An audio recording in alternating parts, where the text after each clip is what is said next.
McDonald's has entered a Minecraft movie universe, and Grimace, Birdie, and Hamburglar just spawned as new collectibles as part of a Minecraft movie meal with your choice of Big Mac or 10-piece chicken McNuggets with spicy nether flame sauce. Participate in McDonald's for a limited time. A Minecraft movie only in theater.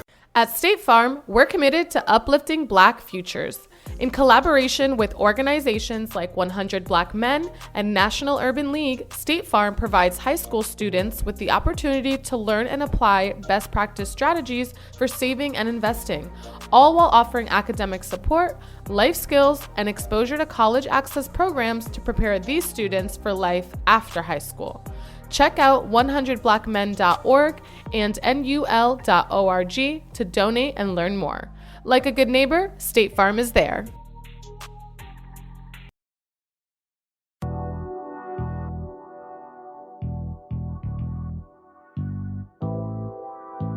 There's no purpose in teaching anybody who don't really want to learn, who really don't want to get to it. Everybody want to play entrepreneur. They don't want the sacrifice that come with this shit. Truly. Late nights, early mornings. You're going to lose friends, lose girlfriends, family going to call you crazy, not going to believe in you, then you make it, and then everybody going to be like, I'm proud of you, let me get some money. What I've realized that wealthy people understand, and people in general, it's the small concepts that you can apply to get wealthy. You don't gotta be super smart and gotta know all the intricacies of real estate or taxes or e-commerce or whatever, trucking, whatever it is. It's good if you wanna be rich in that business, but you don't need to know that. You don't need to know everything. You just need to know small, basic concepts. And one of the smallest basic concepts that anybody can understand is get money, buy income. Get money, buy more money. I woke up feeling wealthy today. My bank account might not agree, but hey, that shit on the way. Me and my niggas laying brick on top of brick till we straight. If you the type that play the victim, you can't come in my space. You know this game ain't for the weak, it's hard to carry this weight. I keep my balance through the ups and downs, I'm never gonna break. You feel the purpose in my spirit when you look in my face. Cause this ain't a second I can waste, I'm putting food on plate. What's good, everybody? Welcome back. Season 4 of the Black Wealth Renaissance Podcast going crazy. Your boy David Bellard, 1/4 of the Black Wealth Renaissance crew, here live with my fellas, Kelly, Jalen, and Jared. Fellas, what y'all feeling, man? What's good, y'all, man? I'm feeling good, y'all. We in Houston, man. We ready. We getting this episode popping, man. We got a really, really cool guest in the building, man. He about to drop a lot of gems. Man, I can't wait. Like, I don't think we've ever gotten into this topic before even. So, like, it's about to be completely uncharted territory. How y'all feeling over there, man? Bro, I'm feeling great. I just had some amazing food. That man, shout out to you, my boy. The lamb chops was buzzing. Yeah, green bean, asparagus, whatever. If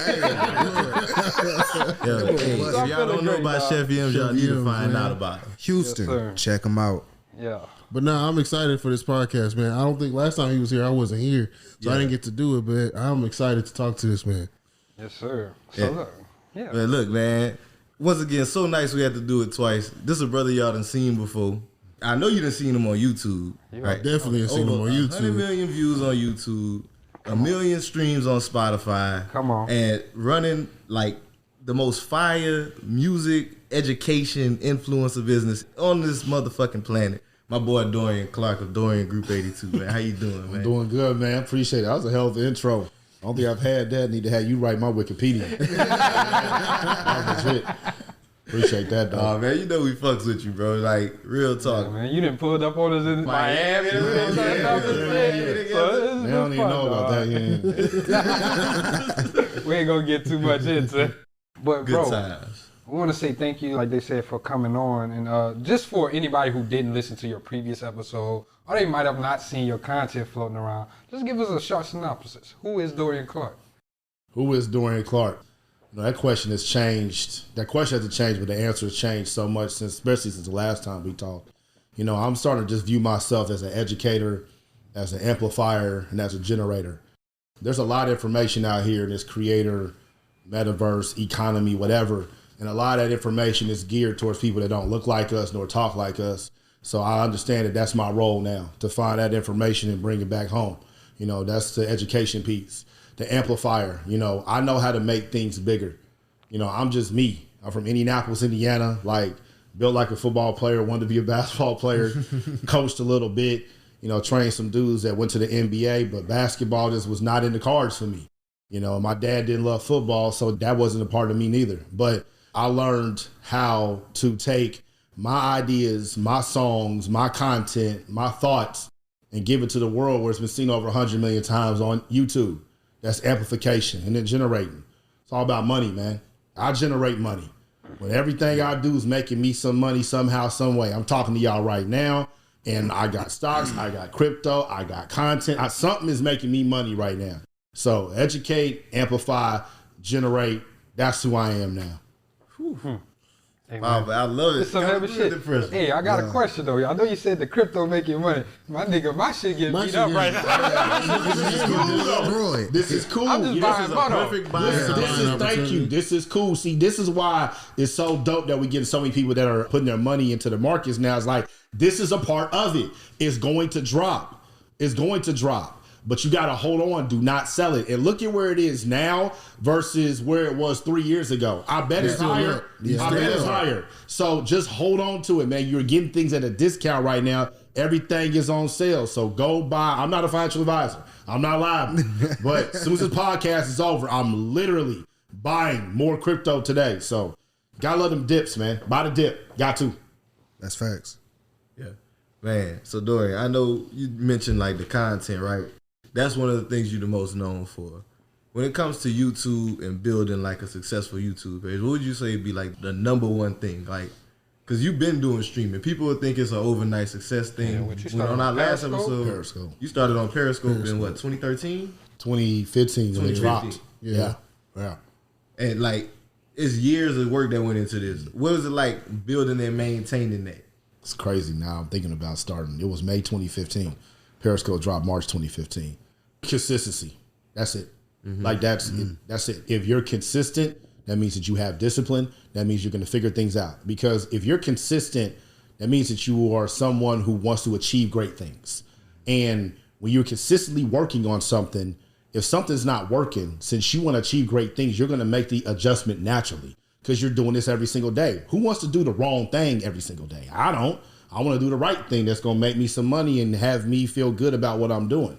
So when you're consistent, it just develops so many good habits that no matter what platform that you're on is going to transfer. Like I started off on Periscope. That was a straight live app. Wasn't no posts, wasn't no edited videos. You on there, go time. Wasn't no filters. Wasn't none of that. There's a whole nother Web 2 that y'all don't even know about. If you were born in 2005, whatever, y'all don't know nothing. But so with that, like I really had to learn how to hold an audience. I had to learn how to make things entertaining, how to deal with trolls. And since I learned on Periscope, I was able to transfer to Instagram, to YouTube, to everything else. But it was because I posted every single day. So consistency. If you're not going to be consistent, you're going to get wiped out here.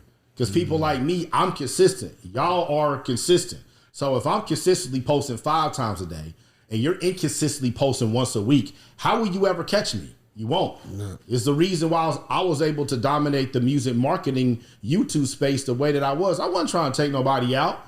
They just wasn't posting. And I was. And now I got 100 million views. And you type in anything music marketing, most of my videos are probably going to pop up. Consistency. Whatever platform, keep posting every single day and everything else will work out. How do you come up with so much content to post every single day? That's, that's 2-part for me too. Like it used to be so simple for me because like you have conversations with people every day. So all you do is just document the conversations or whatever instead of acting like you're talking to your homeboys, just talk to the camera. Whatever conversation you would have with your friends, just talk to the camera. But also too, like I learned that I have more of a creative mind. Like I see conversations just all the time. I see things other people might not see. I'm able to articulate it and piece it together. But the most foolproof way that I would say is whatever niche that you're in. So let's say you're in the financial niche and you want to start a financial YouTube channel.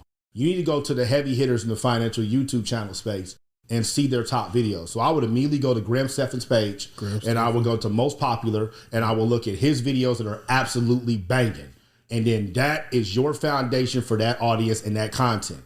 Use him as a template to build your entire content portfolio. Now that you have the template, it's just like anything. Yes, you taught me how to shoot my jump shot, coach, but You know, I want to put my elbow out a little bit more. That works for me. Reggie Miller bumped his hands together. You know what I'm saying? Like, once you develop your form, now it's proprietary to you. So use these top YouTubers. Like, if you want to do music marketing now, go to my channel, Dorian Group A2, become a music marketing influencer. Go to my channel, take my top videos, use that as your structure, and then now you got your formula to, you know, have some success. And I'm glad you, just said that, because a lot of people feel like, I can't give people the sauce, they gonna steal it from me. But they can't never do what you gonna do. No. And then the next thing I wanna kind of like ask you is, how do you get the wherewithal to remain consistent? Because we produce content too, and I'm gonna be honest with you, like the past 2-3 months, my nigga, we ain't been putting out as much. Like, it gets to a point where it's just like, bro, this shit get draining. Yeah, you know, delegating. McDonald's has entered a Minecraft movie universe, and Grimace, Birdie, and Hamburglar just spawned as new collectibles in the overworld.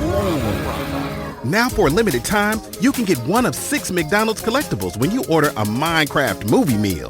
With your choice of Big Mac or 10-piece chicken McNuggets with spicy nether flame sauce. Available now in a biome near you. Oh, and at your local McDonald's. I participate in McDonald's for a limited time. A Minecraft movie only in theaters. You got to know where your strengths and weaknesses are. I don't know how to edit videos first. I don't. Have I edited videos and upload them? Yes. Have some done nothing? Yeah. Have some got millions of views? Yeah. You know, but I cannot sit down at an iMac with Adobe Premiere Pro or Final Cut Pro and know what to do. I have no idea. But there are people that do know how to do that. And with early YouTube channels, this is a way for them to get experience as editors and for you to get free content. Every intern we've ever had at Group 82, whether you went on to become a salaried employee like some of our people are now, or I got rid of your ass after an hour of you being there, like, I appreciate y'all. Bro, they have been the foundation for Group 82 and everything that we do. I cannot deplore business owners enough. If you do not take anything from this interview, do this. Please, if you have an LLC, post internships, whether it's on Indeed, whether it's through a community college, somewhere.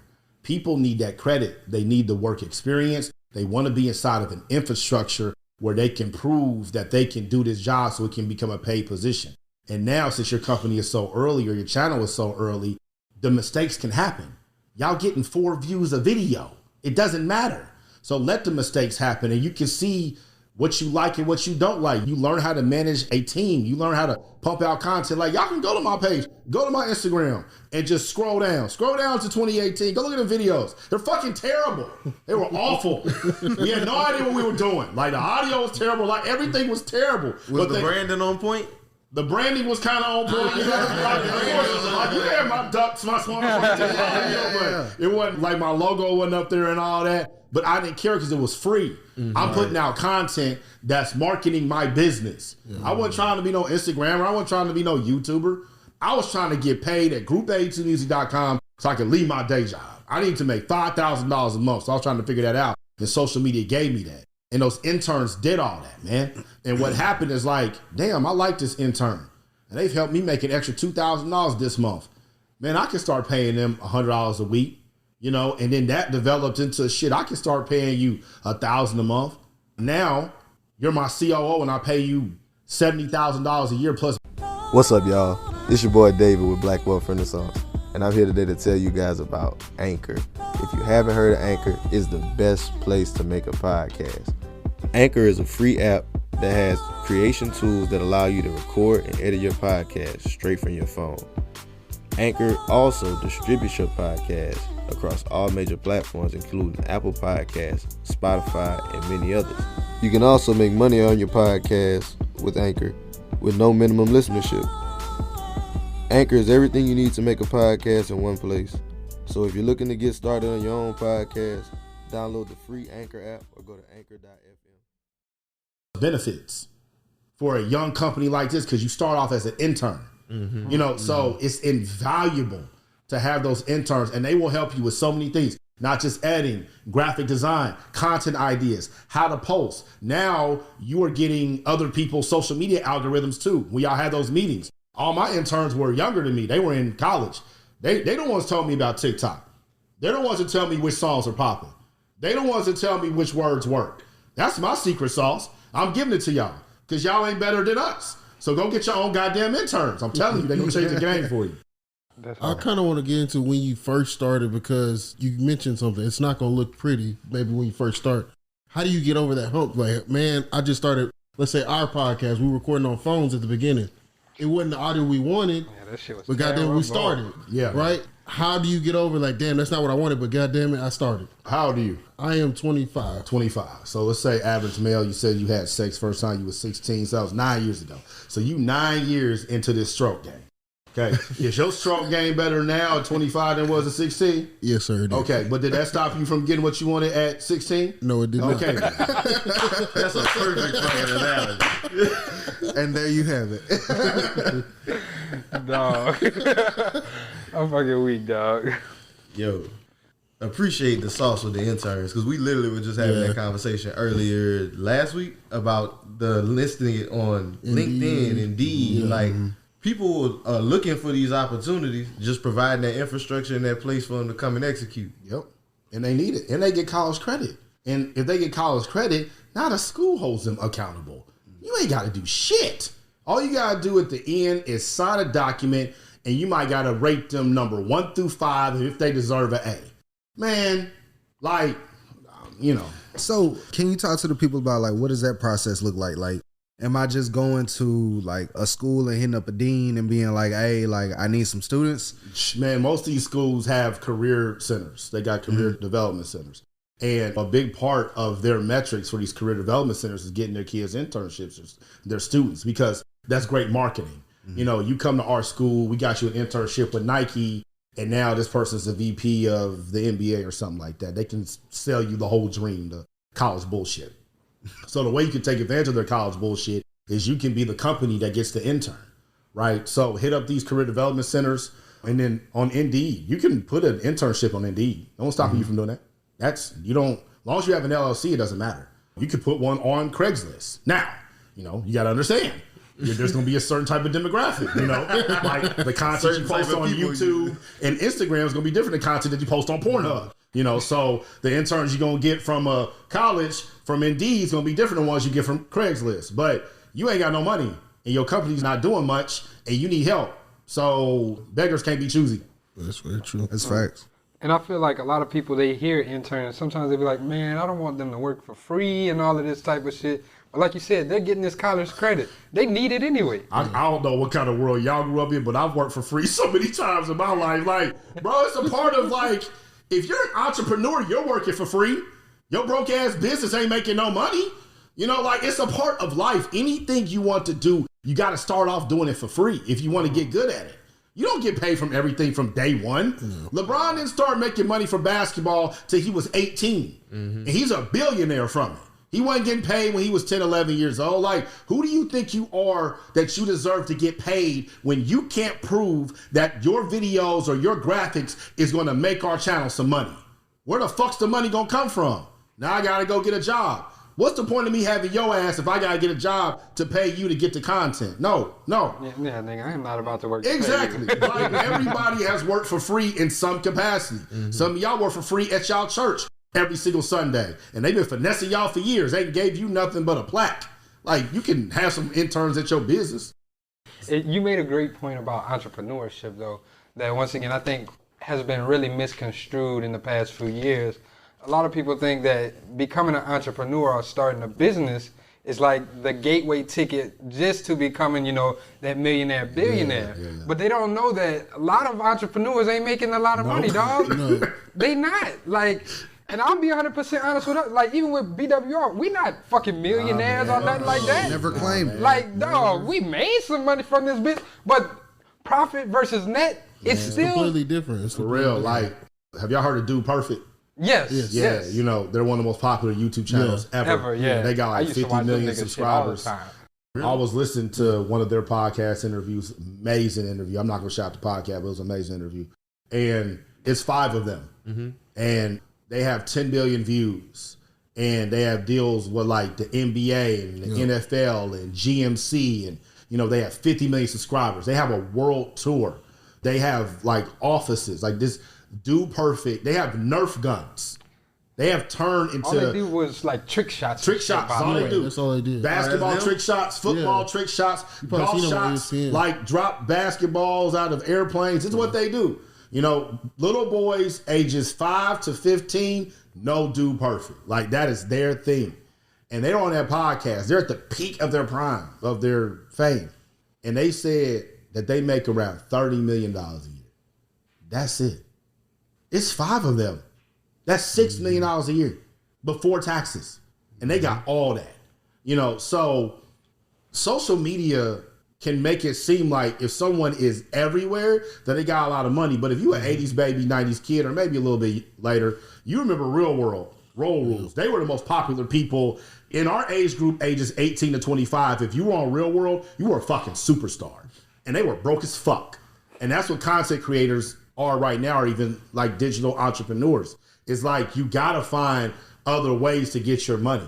If you think it's gonna just come from YouTube or from sponsorships or just some courses or just some music, it's not. You gotta have your hand in every bucket. And that's why content is so important, because content allows you to hit all those buckets with one piece, right? You get paid from the content. You can advertise. Go follow me on Patreon. You can advertise your course. You can advertise your ebook. You can send people to, you know, some special VIP event that you're going to have. Content allows you to do that. It has affiliate links inside of it too. Anybody clicks those affiliate links, you get paid. If it's good content, evergreen content, people going to watch it forever. So now you get paid forever, and that's forever money. So if you're a digital entrepreneur, you got to focus on the content. Because if you think you about to make money, what's it, 2022? If you think 5 years from now, 2027, you can be making money the same way you're making it now, you're out of your fucking mind. You're out of your mind. Like, think about how we was making money in 2017. That's not where you get money from now. Nope. No.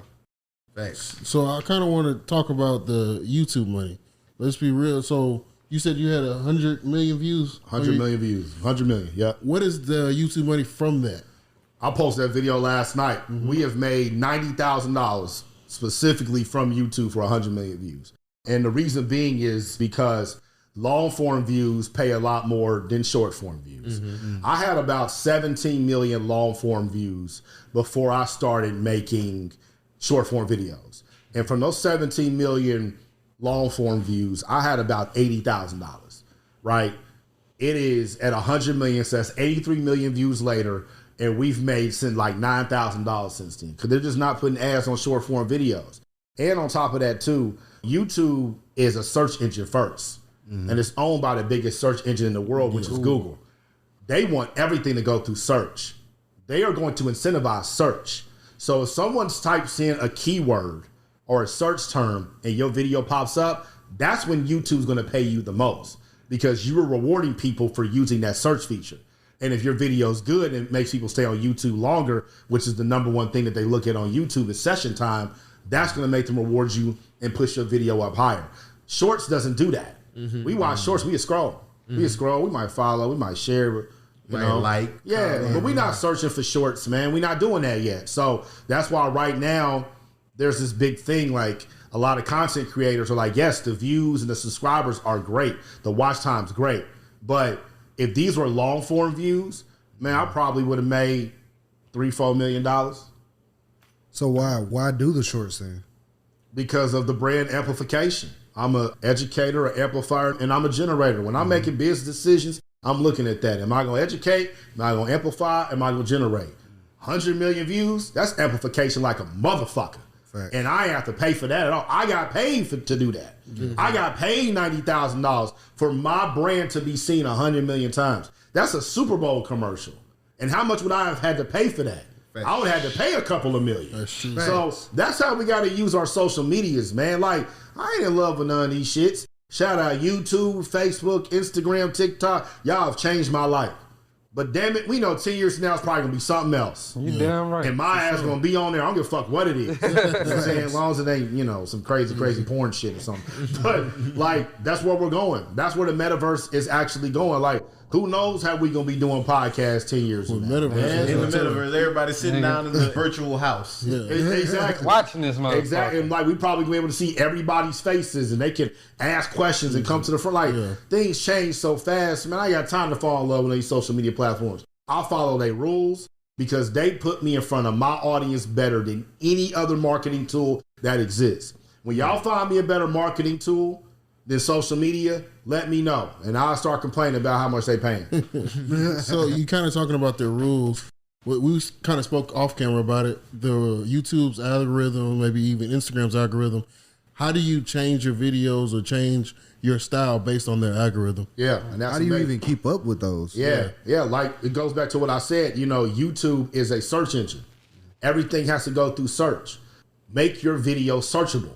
If I put a video out like, you know, this is going to be great for him. So this is Ash Cash, and on the back of his book, it says Mind Right, Money Right, right? If you have a video that says Mind Right, Money Right, that's the title, ain't nobody searching that. But if you have a video that says how to find financial freedom, how to get financial freedom, 10 laws of financial freedom, people might actually be searching for that term. They're at least searching for financial freedom. And because they're searching for financial freedom, you have it in your title, you have it in your thumbnail, you have it in the description, you have it in the metadata with the tags, you have it some other places I'm not going to tell y'all until I put inside my YouTube course. That's coming soon. Sauce, though. But, all the sauce. And you're talking about it, you're saying financial freedom throughout the video. YouTube is looking at all of that. And they're taking all this aggregate information. They're looking at your comments. Are your comments responding to this? Are they saying that you are spam? Are they saying that this isn't right? Or are they talking about financial freedom? And more people watch it for a long time, that makes them push the video up because they know this video is about financial freedom. So when people go to Google and type in financial freedom, your video is going to pop up and they reward you for that through ad money. Hey, Ash Cash, use that, my nigga. There you go. Yeah, wrong with that, brother, for real. Especially for your book. That's all you got to do. If he just made content around this book, like 10 Laws of Financial Freedom, which I don't know if he has. I'm pretty sure he You know what I'm saying? Like, he probably owns those search terms. And if he can just dominate that financial freedom search term, that's forever money. Forever. Man. Forever money off free marketing. Yes. Listen, there we go. The free marketing part. Forever money off of free marketing. What are y'all complaining about? Like, I haven't had a job in 4 years. My daughter is 2.5. She don't know daddy working for somebody else. Daddy's in the crib recording some videos. Daddy is home every single day. Daddy reads to her. Daddy holds her. Daddy consoles her. Daddy laughs with her. Daddy does business. Daddy makes money. Daddy is always here. Daddy don't work for nobody else. Don't nobody else tell daddy when he can see me. That's why I go as hard as I do. Can't no man tell me when I can see my daughter because of some goddamn money. I make my own money. See my kid when I want. You know, and if you a father, you know how hard that shit hits. And that should be the reason you get up off your ass and post online. My brother, and I'm glad you just brought that up because I was watching one of your videos and you said on the 17th of every month, you and your wife, what do y'all do for your daughter? And I'm bringing this up because, you know, we Black Wealth Renaissance and we like to preach generational wealth. And I want people to understand how important it is to start early. So break that down for me. So my daughter, her birthday is June 17th. And so on the 17th of every single month, me and my lady, we put a minimum of at least $500 into her portfolio, whether it's stocks or, or something else. And we do it through Stockpile. If we have a really good month, daddy feeling good, daddy might drop like $2,000-$3,000 in there. But, when early on, when we were first starting, we was only putting like $25-$50 in there. But this is going into index funds. This is going into Apple stock. This is going into monthly dividend stocks, and I'm going to give y'all one. Once again, I'm not a financial advisor. This is what I do with my baby and my money. Everything else is up to you. PSEC, it's trading for about $8 a share, and it pays a monthly dividend. And that dividend is down there like 60, 70 cents. And my daughter just 2 days ago, like they send an email every single month, my daughter got a dividend from just PSEC, just this one stock, that month of $80. Damn. 80 times 12, if we round that up, that's $1,000 in a year. Damn. She's 2. When she's 18, that's going to be $16,000 with no compound interest, with no inflation, with no nothing. And if we don't add any more money, she will get $16,000 just from that one stock's dividends. What could I have done with $16,000 when I was 18? That was my tuition at IU my first year. And that's just her one stock, not her Apple and her VO. No, my baby's going to be a millionaire. She ain't got to worry about money. So every single month on the 17th, And man, we be texting like, damn, it's the 16th shit. Because like, it's like another record. But every time that I buy it, I feel so good. And like, I take her to the computer and I show her and what she got and what her returns were. Right now, everything's down, but we don't sell right now. This is when we go buy more. So this is my philosophy. Parents, on the birth date of your child every single month, even if it's $1, if my parents would have bought me $1 of Apple stock every month in the 80s, I would have a lot more money today. Yeah. We don't know where this is going. We don't know where these companies are going. Crypto, these returns we're getting is out of control. You owe it to your kids and your grandkids. Just start putting that $1, $5, $10. Stop buying them cheap ass toys they ain't gonna play with. Stop buying them fucking clothes, GG, that she ain't gonna wear because she outgrows them, and buy stock. Buy it, please. That's so real. glad you shared that. Oh, that's so real. That's a real generational wealth shit. Like, whenever we talk about, and I'm glad you shared that, you didn't start off with 500. Oh, yeah. You started with 50 because people hear it and like, well, I can't put 500. Yeah. It's like, no, bro, just start. Just because, like you said, you never know where it's gonna go. As time goes on, you're likely to increase your income if you're a person who focuses. As time goes on, you're likely to do it. But the earlier you start, the better. And like you said, your baby gonna be a millionaire. Absolutely. If you continue to throw $500 a month at it for even the next 5 years. Exactly. The NBA playoffs are here, and I'm getting my bets in on FanDuel. Talk to me, Chuck GPT. What do you know? All sorts of interesting stuff, even Charles Barkley's greatest fear. Hey, nobody needs to know that. New customers bet $5 and get $250 in bonus bets if you win. FanDuel, America's #1 sportsbook. 21 plus and present in Virginia. Must be first online real money wager. $5 deposit required. Bonus issued is non-withdrawable bonus bets that expires 7 days after receipt. Restrictions apply. See full terms at FanDuel.com/sportsbook. Gambling problem? Call 1-800-GAMBLER. She's good. Yep. And if both parents doing it, now y'all doubling. I mean, it's the growth hack, you know, and this is Black Wealth Renaissance, so we can say that. How do you think all these white kids got money? Man. If you go to school at any big state school, we in Texas right now, you go to Texas right now. You go to Texas high school, look in the parking lot. Exactly. You gonna see Mercedes, you gonna see all kind of shit. And they dads be insurance agents. He's a manager of a damn discount tire. How? Because his daddy was buying index funds and invested every single month. Because when granddaddy passed away, even though he only made at the most $40,000 in a year, he had a $750,000 life insurance policy. Like, you know, the game is here. Yeah. And we telling you the game. Black Wealth Renaissance telling you the game. I'm telling you the game.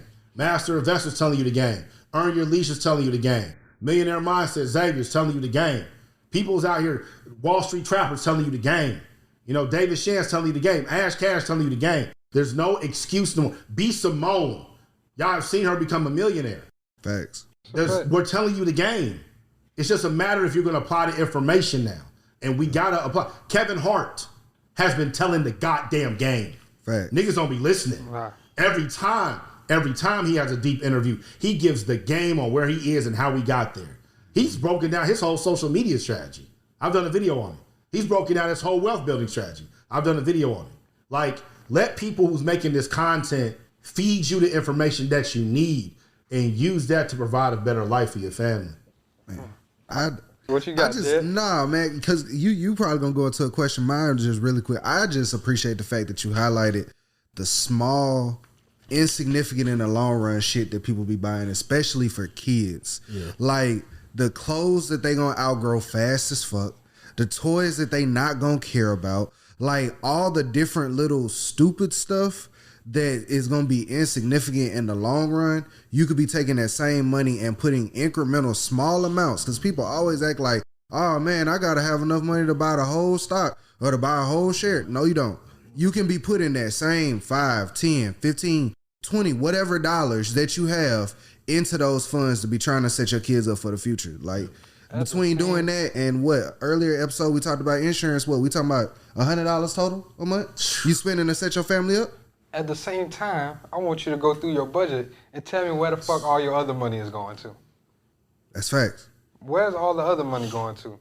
Once you do that, you'll really have a opening experience and you'll be like, damn, I can stop buying whatever I'm buying, whether it's weed, lashes, whatever. you got to take care of your seeds and your future generation to make sure you got to make them sacrifices. Somebody got to do it. And when I started doing that, that's exactly how I started investing, because that was my same excuse. I was working for somebody like, bro, I don't have enough. It's like, yeah, you do. Nigga, stop going to Chipotle 4 times a week. And it's the same thing with my time. Like, I didn't have enough time. Yeah, you do. Like, how many times do you need to watch LeBron James play basketball? You've seen this man play basketball a lot. You can miss this game in January on a Tuesday night. You catch the highlights. Yeah, like you can spend that 2 hours working on your shit. Like, like I don't like social media. What was I clicking? What was I watching? I was watching bullshit.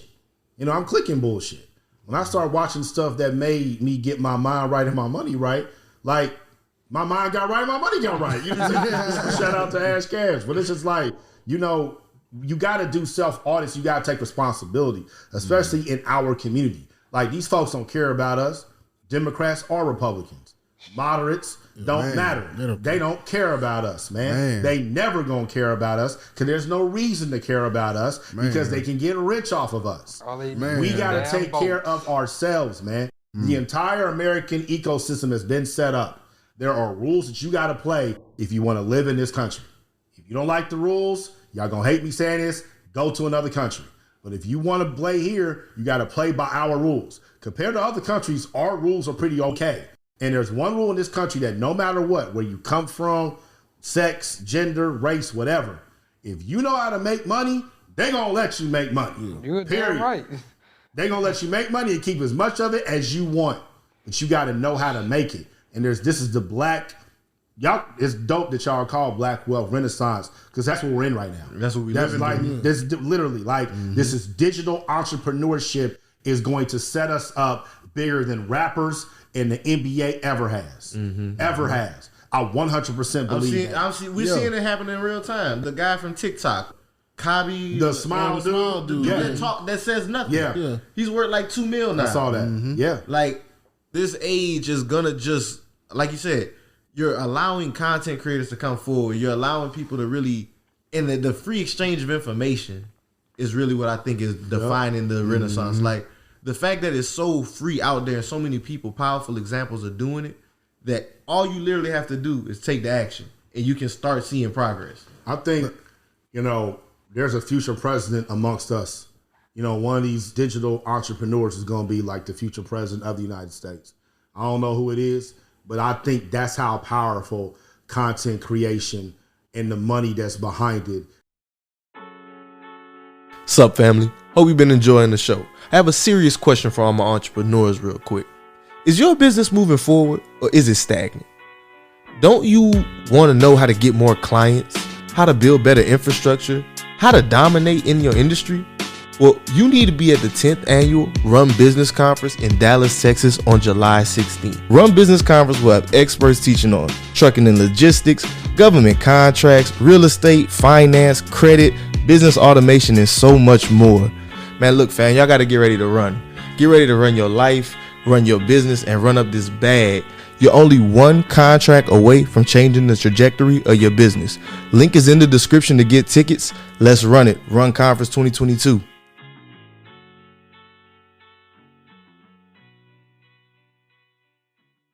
Is like this education space, it's wide open, man. You know what? I can't not give gems, man. It's just who I am. I ain't even got started on there yet. So if this episode gonna drop, y'all might beat me to the punch. We always talk about that Spotify don't pay nothing, which for artists, get your music out there, but it don't really pay a lot. We would love to get a penny a stream, which would be great. Skillshare. You're dropping the sauce. Skillshare. It's an online course platform. And it is set up like Spotify, but for courses. And they are paying 5 cents per minute watched. There are people y'all have never heard of talking about music marketing, how to do podcasts, YouTube, digital marketing, business, how to edit videos, that have 600 followers on Instagram. And I know for a fact they're making $30,000, $40,000 a month because they got 8 Skillshare courses. And when you go look at them Skillshare courses, they're not that hard to create. Each section of the course is like 3 to 7 minutes. And you put like 8 sections together, it's like 56 minutes. If you make content, it ain't hard to get 56 minutes to teach some shit. And when you go through and you search, the amount of faces that look like us is slim to none. Not only do they need our content creators, they need our audience. That's why everybody pushing all this pro-black bullshit. Okay? Not saying that pro-black shit is bullshit, but it's bullshit to them. Because the only reason that they're talking about we accept black people and all that and, colors are welcome is because of money. They want our money. That's it. That's all they want.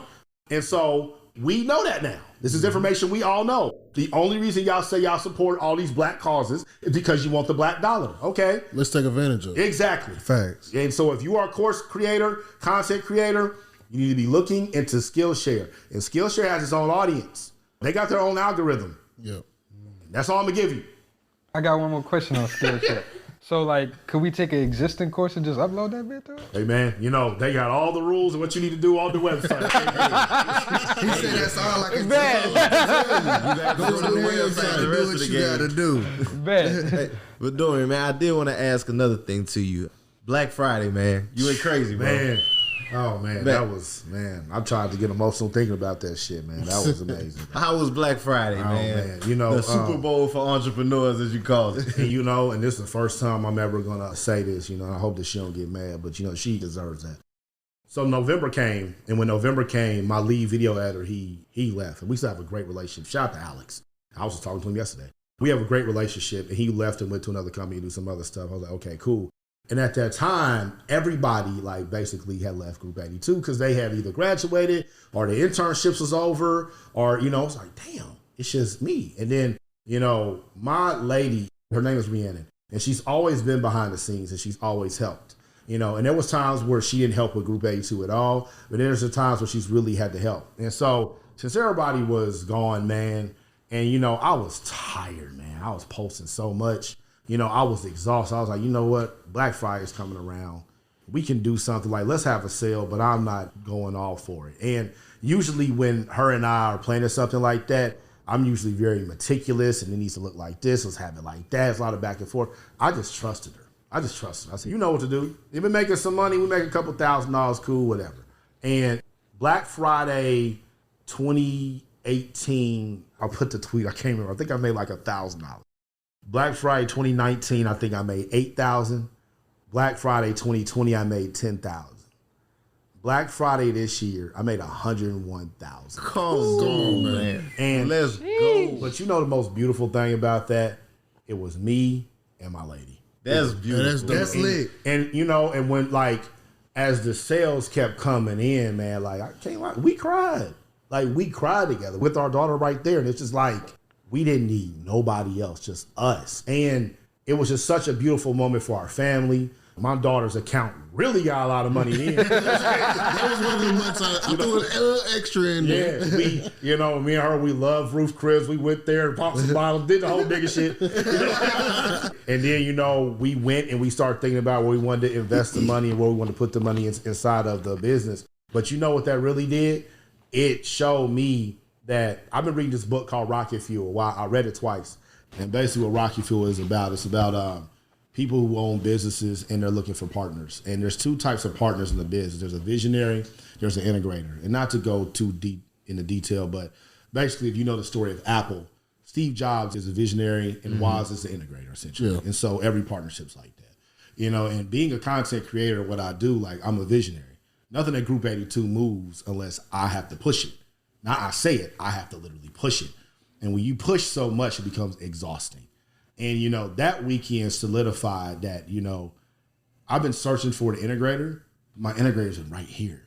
And the thing about us, this for any couples that want to go into business together, we didn't want business to be the source of an argument. Mm-hmm. Because if I argue with an employee or I have a friction with an employee, it is 100% strictly business. When you have a business friction with your partner, that can spill over. And we have a daughter, and that's, you got to think about that. You really, is it worth it? Because we can make money doing other stuff. So why do we need to make money together if it's going to make us argue? And we had to both grow. At the weekend, not only solidified our company, but solidified our growth as a couple and as partners. We did this half-ass. Imagine if we go all in. Yeah. That's what everybody, all of our family was telling us, like, what are y'all doing? You know what I'm saying? So when I say I have a COO, she's a COO now. That's her salary. That's her benefits. And when I say she's a COO, she's integrated, she's in charge. Like, no bullshit. Y'all see my personality. Like, y'all have hung out with me like I'm a dominant personality. She makes the choices. She hires, she fires, she say we ain't doing some shit, we ain't doing it. And that release, dog, the fact I don't have to make them decisions anymore, man, has just allowed me to be so much more creative and allowed me to just look at things in a much different perspective. Allow me to be a visionary. That's what it's allowing me to do. You know, because when you're a visionary, you got all these ideas and, you know, you got to execute them too. Yeah. It becomes so much. But you got to go through that, though. Like, if you're a real entrepreneur, you got to go through having your own ideas and being a visionary and executing it to the finish. So that way, when you bring in somebody else, you know what is possible. Because people will bullshit you. And they will say things can't get done. It's like a barber. Ah, man, your beard don't grow like that. No, you can't cut it like that. My shit does grow like that. You just can't do it. You know, it's the same thing for people who come to your business. Like, video editors will tell you that can't be done. No, you can't do it. When you have taken something from idea all the way down to revenue generating, what can you tell me about this? Nothing. Thanks. So you're an integrator. You're in charge. Figure it out. And she's been phenomenal. This is the happiest I've ever been in my life, all around holistically, ever. This moment today. That's awesome, man. That's great to hear, dog. So what processes did you have to go through to come to that point? Oh, God.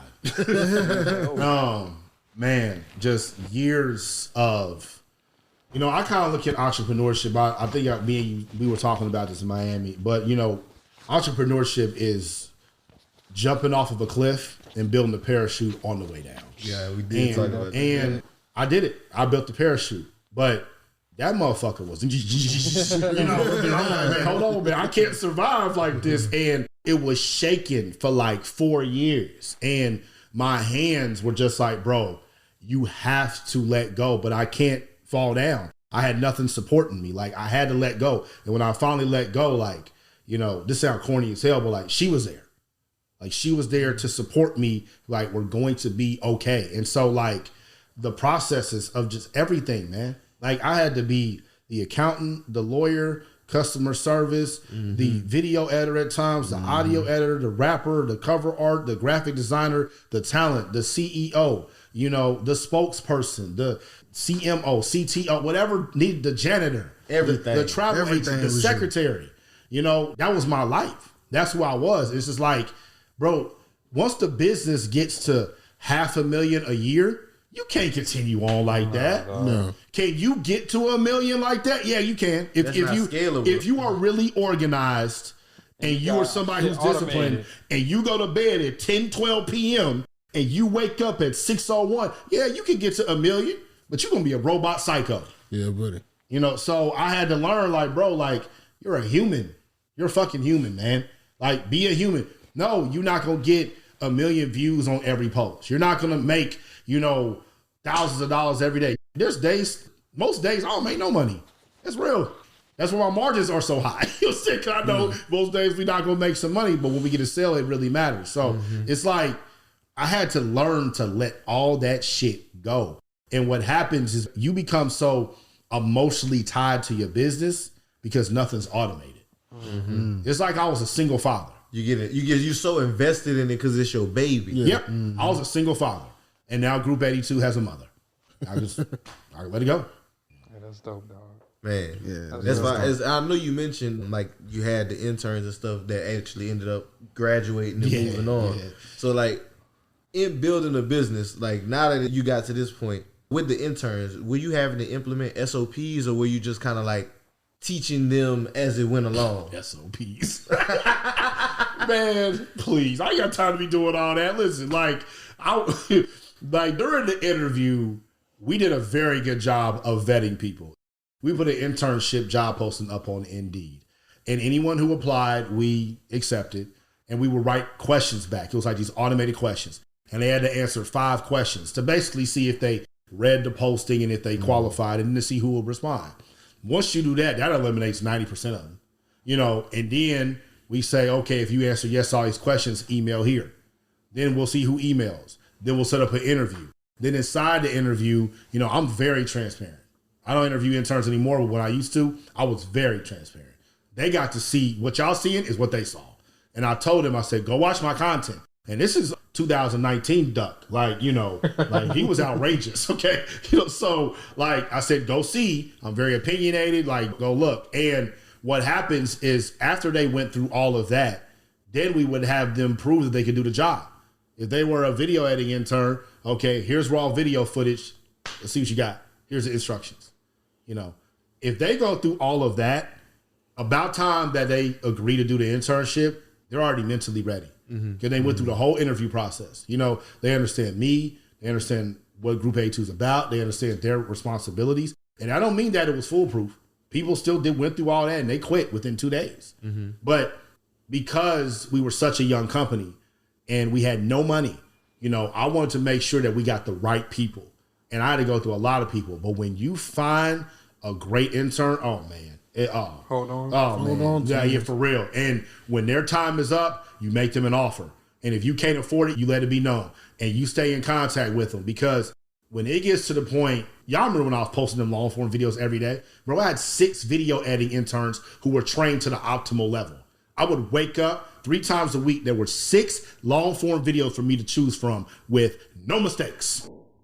That's 18 videos a week, long form. Just long form. Long form. You know, I was on their ass. But they got trained to the optimal level, man. So if you can get an internship program, it can, content creators, elevate you to a whole nother level. But like you said, they also can put it on their resume. I helped build this channel up to 100 million views. So like, that's really dope. And I kind of want to shift gears more into like the music side. Yeah, that's actually what I wanted to go. I know we talked about this earlier. We've talked about it on the last episode, the 360 deals and people, you know, not having ownership of their masters and everything. I saw a video of like Ashanti. She was saying, yeah, I'm about to re-record my albums. So now I'm gonna be able to, you know, control my shit more and everything. Can you kind of break that down? Like, what does that mean to the re-record and now you can control it a little bit more? What's going on with that? Yeah, so in the last interview, I know we talked about this, but, you know, y'all have grown too. Congrats on that, man. Y'all be on it, man. I love y'all content. Y'all one of the few podcast people that I really support, so I like y'all a lot. Plus, for all the new people to Black Wealth Renaissance, do y'all have a nickname for y'all audience yet? Man, we still try to come up with it. God damn, like, y'all need something, man. Hey, we need those comments below. What do y'all want to be called? Cause like, I ain't gonna lie, we done thought of a couple of it. Like, this that shit don't, that shit all whack, nigga. Flow, man. Ducks and swans welcome to the pond sound corny as shit too. But it rhyme, nigga.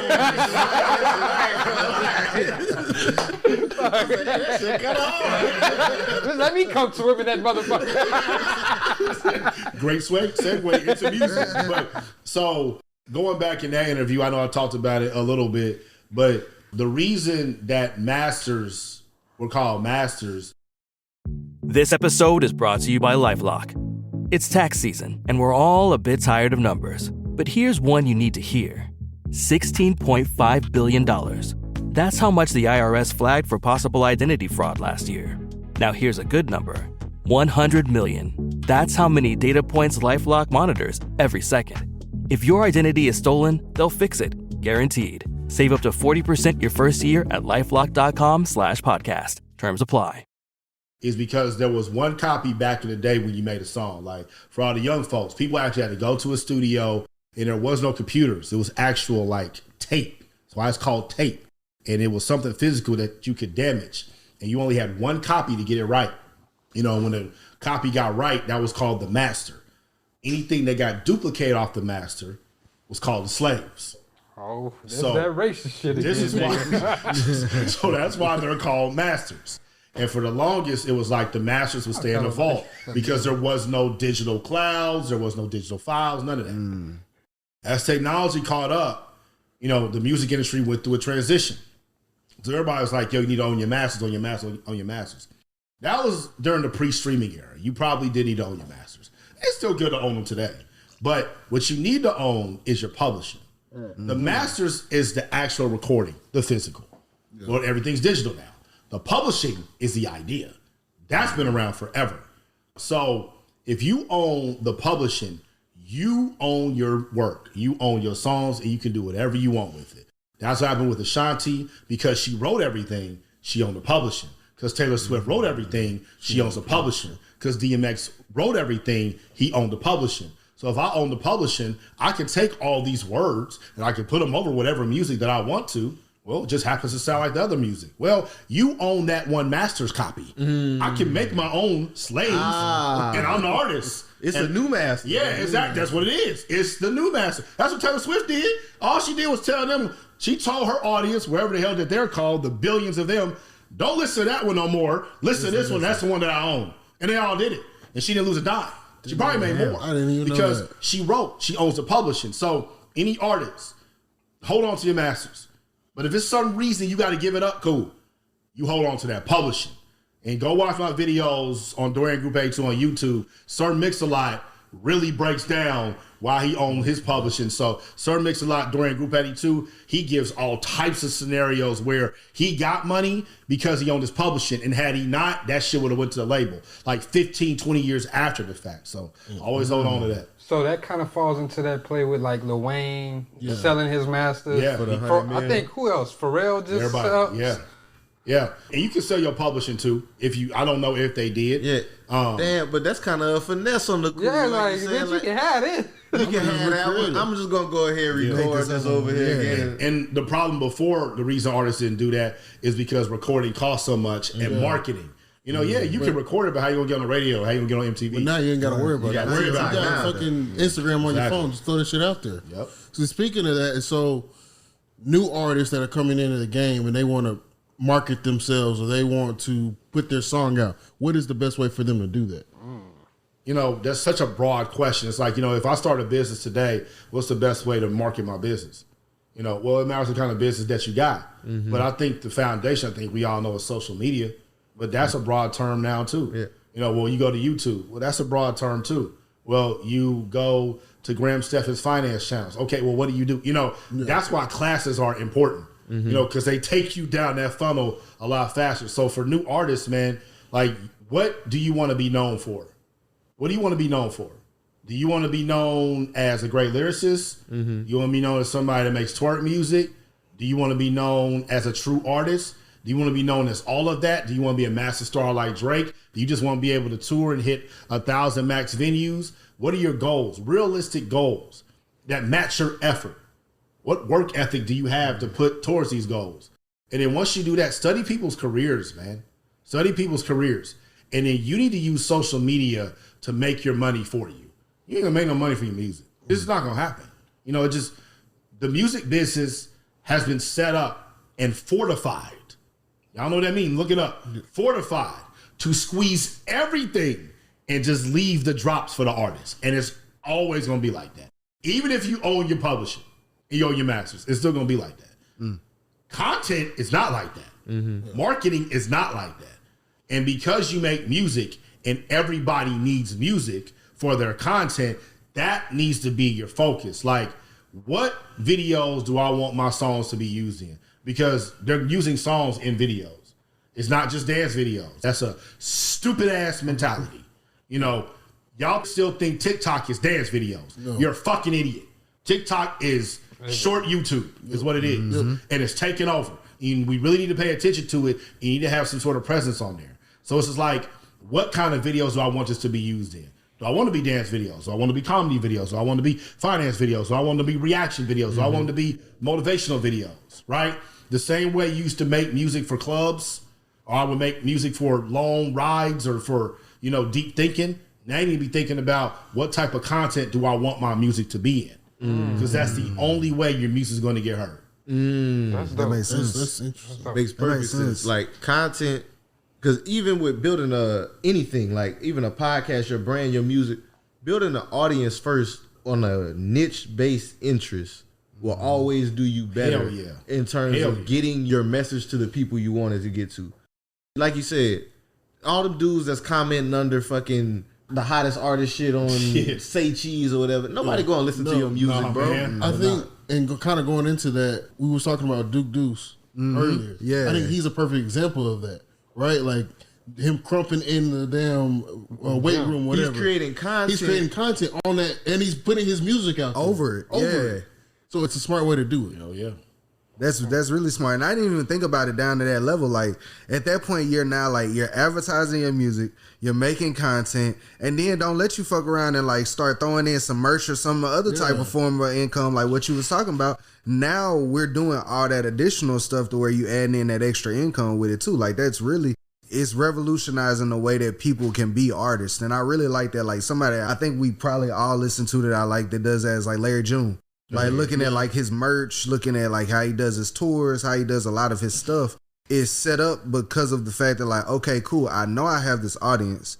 I know I generate content that entertains this audience. Now let me figure out how I can also monetize the audience in different ways. But I just didn't think about it like that. So let's break that down. Like if you make an Instagram reel, they're paying a Reels play bonus. You make an Instagram reel about whatever. You put your song inside the reel. Every time it gets played, you'll get paid through your distributor. You put a link in your description that's selling something, you'll get paid off of that. And if the video does well, it's going to build your audience. Why in the hell are you not making content? Like forever money talk. Come on, man. And that's why I be talking, like all you music producers, you beat makers, be always asking me for help. Y'all the most laziest motherfuckers ever, man. Like beats on YouTube got the most positive comments of all. Y'all beat makers don't deal with trolls. And y'all ain't even got to show y'all face. Y'all can be the ugliest, most pimple face, most cowardly motherfucker on earth. And you can just crank out beats non-stop. And all you got to do is upload them to YouTube, put them through your distributor, set up a beat store, and people are going to buy them and you're going to make money forever. Like it's an ignorant mentality. I don't understand. I really don't. That's fair. Now that's crazy too, because I ain't even think about it on that level. Like people always complaining about like ways to advertise their music or get their stuff out there. Like you literally social media, the great equalizer. You have that right there. Like you could just get some people on TikTok to go over doing your stuff. Like man, you know everything. And people always ask me like, "Yo, bro, how do I get beats to you?" You know how to get beats to me? Go to YouTube and name it Dorian type beat. Cardi B's up. Cardi B's up. God damn, be giving y'all to me, James. Cardi B's up. I bought that beat off of YouTube 2 months before she dropped the song. Same fucking producer. As soon as I heard it, my homeboy sent it to me. He was like, yo, Cardi B's new song's dope. As soon as I heard it, I'm like, yo, that's the intro to that beat. I went and listened to it. I'm like, damn. And I saw the views go up. 24 hours later, he took it down because that was the actual beat. Like, if Cardi B's doing it and is making her millions and millions of dollars off her music, why the hell aren't you? I'm telling you, YouTube producers and artists, like, that's where everybody is going to get their music. I don't know why y'all be thinking we live in this secret world. I don't know why y'all be thinking like blue checks are in like a different world or artists are in a different world or like Jay-Z isn't looking at the same Instagram we are. Yeah, he is. Everybody looking at the same shit. You know, so if you want to be exactly, if you want to be seen, just put as much content as you can in front of the places where you know all the eyes are. Like just study, going back to what we were saying earlier about auditing your own behavior. We spend so much time on social media. Everybody does. We all checking our phones. So you need to be making content for them to look at your shit too. And if you're an artist, especially if you're a producer, it's easy. It's never been easier to make money from the music business. Ever. As an independent artist. Ever. I have one last thing I want to ask you about with the music industry. And that's the whole NFT thing with music, man. How you feel this whole NFT space is going to affect the landscape of the music industry with ownership, right? Because I know you brought up how like the traditional music system is set up for them to basically squeeze every penny out. NFTs are presented as like this opportunity for a change in that. What's your opinion on that, man? Man, you know, I don't know if I said this in y'all interview, but I know I've said it privately. When things get too loud, I get quiet. NFTs are loud as fuck right now. It's like ridiculously loud. You know, everybody's talking about it. Facebook and what they just do in Twitter, they're now making their profile pics, NFTs. It's like, man, that shit is. We need to let the mid-90s.com right before the boom was about to happen. We need to let this shit ride out, man. Especially black people. Like, you know, NFTs is just really crazy right now. So for artists, there is value there. Because what NFTs essentially are is a way for a brand to connect at a deeper level with a fan. You know, like I said this on my live yesterday, but, you know, in 1998, 97, 98, I was in 8th grade. And I lived in Indianapolis, Indiana. And at that time, I had never seen anything like No Limit Records.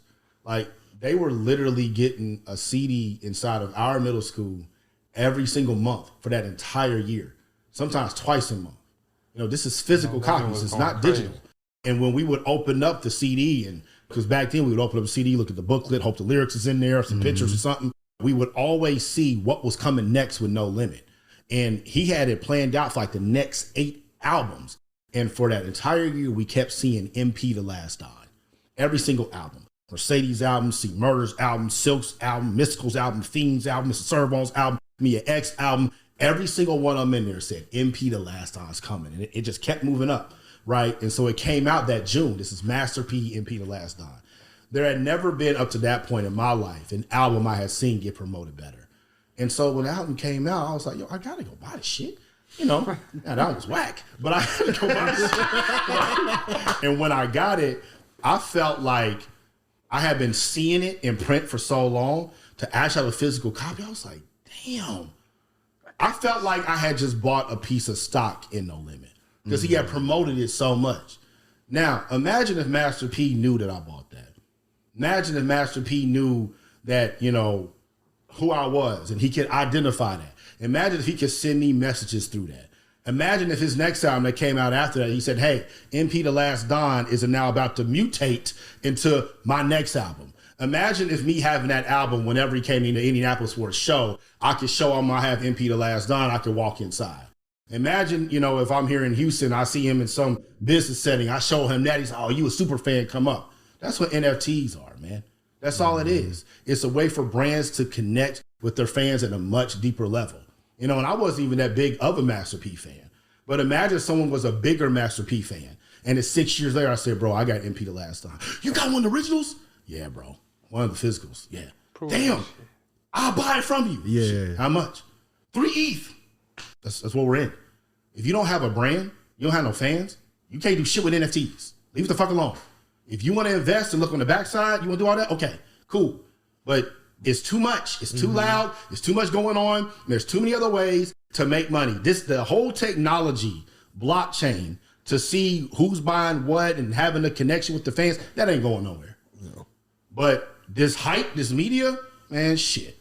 They talk about that more than they talk about when people test positive for the thing we can't talk about. Hell yeah. But Dorian, man, we definitely want to say thank you, and we're going to move into the last section. What's one of your personal finance tips that you would like to leave the audience with that you live by? Personal finance tips that I live by. That one with my daughter is like really big. Yeah, that's major. That's major, man. And for me, man, like I know me, you know, and I have a lot of tendencies that I got to keep in line. You know, if I start thinking I got too much money, I start doing dumb shit. So what I do in my business checking, I keep it under a certain amount to make me feel like I'm always broke. So when I say I'm broke, that's what I'll be saying. You know, I keep under a certain amount where it's feel like, oh shit, we need to get some sales. So the money might be in the market, might be in crypto, might be my daughter shit, might be investor shit, might be in savings. I don't know. But that checking, the one that I get the email about, like, damn, we ain't got shit. Like, so I feel like you need to know who you are as a financial person, because that's a maturity that a lot of us don't have. You know, because when you've been broke your whole life, you don't know what to mature into once you get money. You know, and you start learning a bunch of new things about yourself. And so there's certain things that I know I won't be able to control. So let me have the placebo effect of, you know what, we only have this amount. You need to always go harder. So learn yourself, man. And the only way that you learn yourself is if you invest and put your money at risk. And by at risk, like what we were talking about, buy a fractional of a share of Apple for $10 instead of buying some damn Tonka trucks. Oh, you know, Tonka's still around. You know, I have a girl. So fucking Minnie Mouse. You know what I'm saying? So like, you know, do that. Because that $10, even though it isn't nothing if you take it to Chipotle, for some reason, man, when you buy $10 like in stock your first time, you feel like that you're getting ripped off. At least I did. You know, so it made me look at it different. Especially if it go down. Exactly. Like, I'm down to 976. But like once you start investing and taking the risk, you're able to see the growth and it starts making a lot more sense. Mm-hmm. And then you start putting in more money and more money. And then that's when you start learning who you are as a financial person. So That's my tip, man. Really know who you are, but the only way you know who you are is if you put skin in the game. Good game, man. Dorian, gotta say again, appreciate you as always, brother, for coming on. It's always good to have you back on the show, chopping it up with you, getting your perspective. Again, for the people, where can they follow you, man? How can they get in touch with your services? When that YouTube course dropping, man, we gotta, because this episode probably gonna drop, March? Yeah, beginning of March. Okay, that's actually perfect. So Dorian, Group 82 on all social media.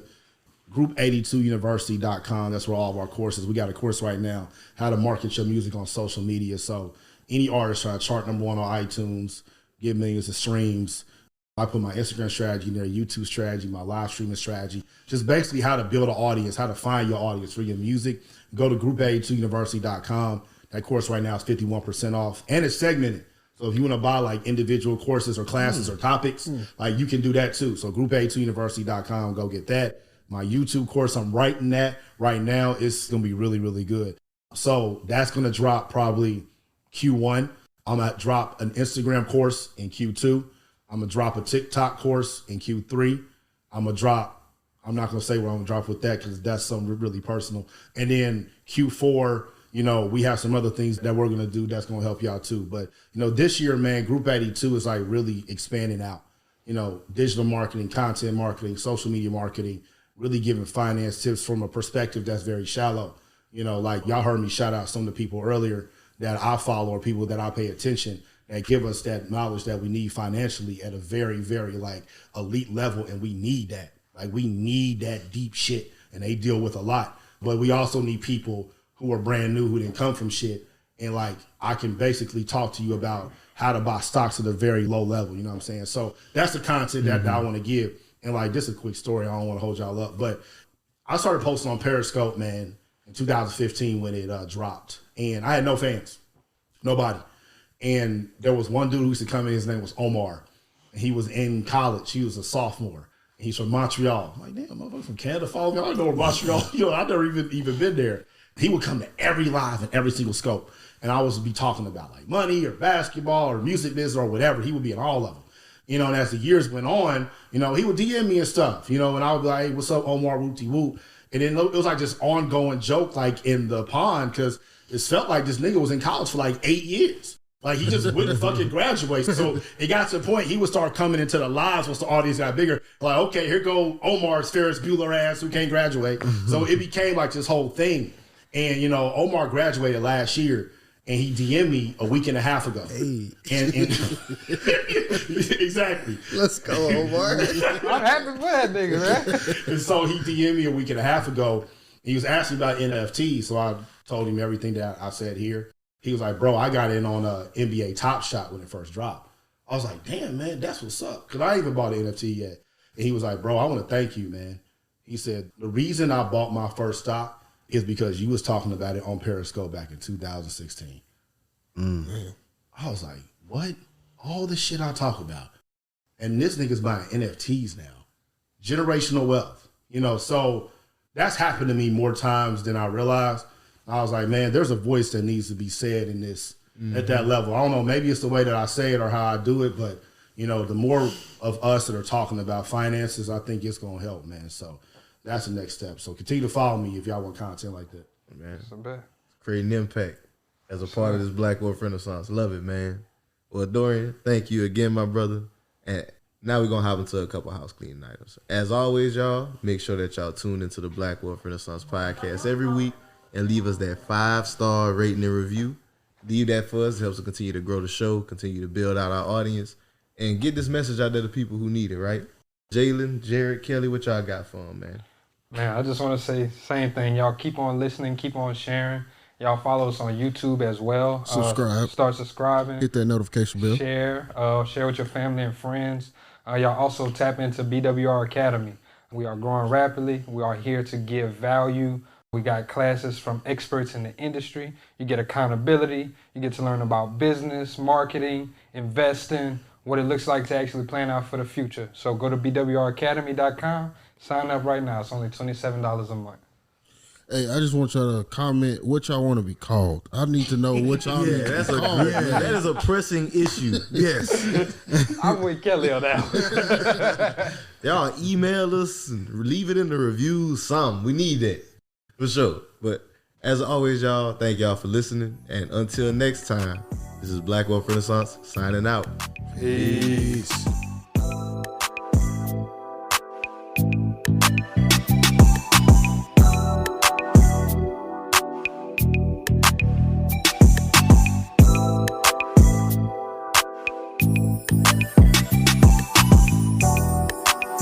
McDonald's has entered a Minecraft movie universe, and Grimace, Birdie, and Hamburglar just spawned as new collectibles in the overworld. Now for a limited time, you can get one of 6 McDonald's collectibles when you order a Minecraft movie meal. Ooh. With your choice of Big Mac or 10-piece chicken McNuggets with spicy nether flame sauce. Available now in a biome near you. Oh, and at your local McDonald's. At participating McDonald's for a limited time. A Minecraft movie only in theaters.